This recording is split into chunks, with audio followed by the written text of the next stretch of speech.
Hello guys, welcome to குட்டி sweet kitchen. இன்னைக்கு ரெசிபிக்கு வந்து இந்த ஒரு கப்பில் பச்சரிசி மாவு எடுத்திருக்கோம். உப்பு அதில் போட்டுருங்க.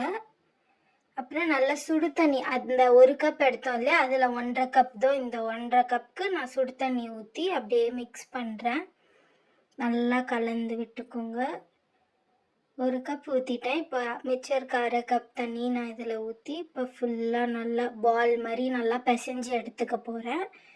இந்த மாதிரி உங்கள் மத்து பின்னாடி அந்த மத்து வச்சு கூட நீங்கள் இந்த மாதிரி பண்ணிக்கோங்க. ஆனால் சுடு தண்ணி ஊற்றணும். இந்த மாதிரி நல்லா பண்ணிட்டீங்கன்னா இந்த மாதிரி ஆகிடும். கொஞ்சம் கையில் வந்து எண்ணெய் தடவிக்கோங்க. அப்போ தான் உங்களுக்கு ஈஸியாக இருக்கும் பால் பிடிக்கிறதுக்கு.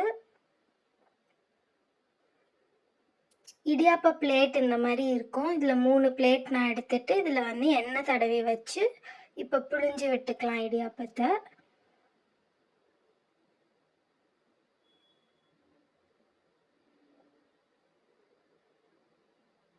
இப்போ பாருங்கள், நல்லா ஸ்மூத்தாகவே வரும். நல்லா இப்போ அழுத்தி பிழிஞ்சு விட்டுக்கோங்க. இடியாப்பன்றது கஷ்டமே கிடையாது, நம்ம கடையில் வாங்கவே வேண்டாம். ஈஸியஸ்ட் ரெசிபி இது. இந்த மாதிரி இடியாப்பம் ஸ்டாண்டும் தட்டும் இருக்கும். ஸோ நான் 3 பிளேட் வச்சுருந்தேன் இல்லையா, அதை வந்து நான் இப்போ பிழிஞ்சு அதில் வச்சிருவேன். இந்த மாதிரி இப்போ செகண்ட் ஒன் இந்த மாதிரி ஸ்மூத்தாக புழிஞ்சு விட்டுக்கோங்க. லைட்டாக அழுத்தினாவே வந்துடும். மெலிசா வேணும்னா மெலிசா, கொஞ்சம் திக்காக வேணும்னா திக்காக, உங்களோட இஷ்டம், எப்படி வேணாலும் ஊற்றிக்கலாம். இப்போ தேர்ட் ஒன் இந்த மாதிரி புழிஞ்சு விட்டுக்கோங்க. நம்மளோட இடியாப்பம் ஆல்மோஸ்ட் ரெடி. அவள் தான் இப்போ வந்து ஸ்டீம் பண்ணி ஆவியில் வச்சு அவிச்சு எடுத்துட்டா இடியாப்பம் வந்து ரெடி.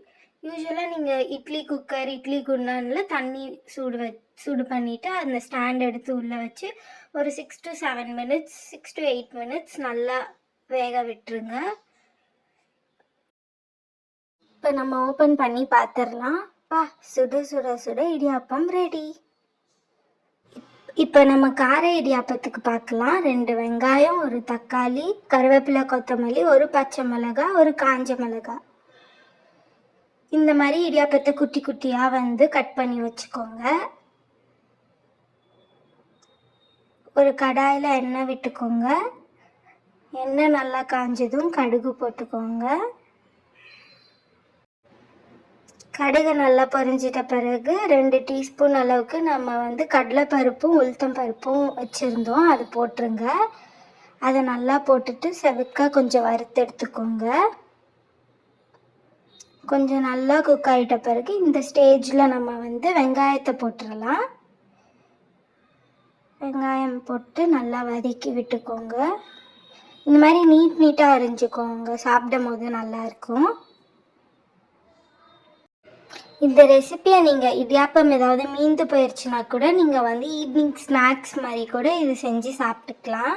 சூப்பர் டேஸ்ட்டாக இருக்கும். 5 minutes கூட ஆகாது இது செய்கிறதுக்கு. ஸோ வெங்காயம் நல்லா வதங்கிட்ட பிறகு நம்ம வச்சுருந்த பச்சை மிளகாவையோ காஞ்ச மிளகாவையோ ஆட் பண்ணிக்கோங்க. அப்புறம் வந்து கருவேப்பிலை லீவ்ஸும் கொத்தமல்லியும் போட்டுக்கோங்க. எல்லாமே போட்டுட்டு நல்லா குக் ஆகட்டும்.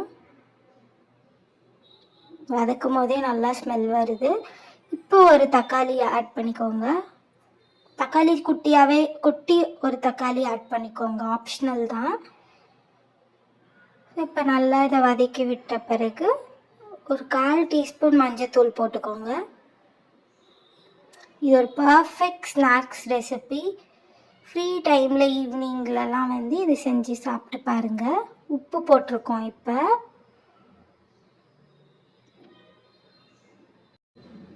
கொஞ்ச நேரம் குக் ஆகட்டும், அப்படியே விட்டுருங்க.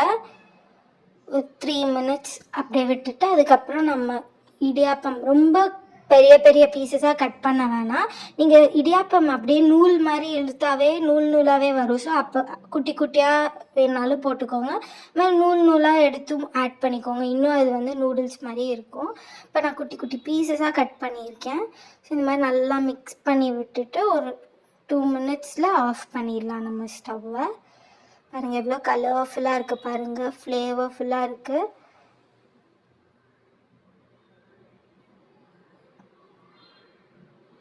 ஆல்மோஸ்ட் ரெடி ஆயிடுச்சு நம்மளோட கார இடியாப்பம். இப்போ சர்வ் பண்ணுறதுக்கு ரெடி ஆயிடுச்சு. சுட சுட கார இடியாப்பம் ரெடி. பிடிச்சிருந்தா லைக் பண்ணுங்கள், ஷேர் பண்ணுங்கள், சப்ஸ்கிரைப் பண்ணிக்கோங்க. தேங்க்ஸ் ஃபார் வாட்சிங்.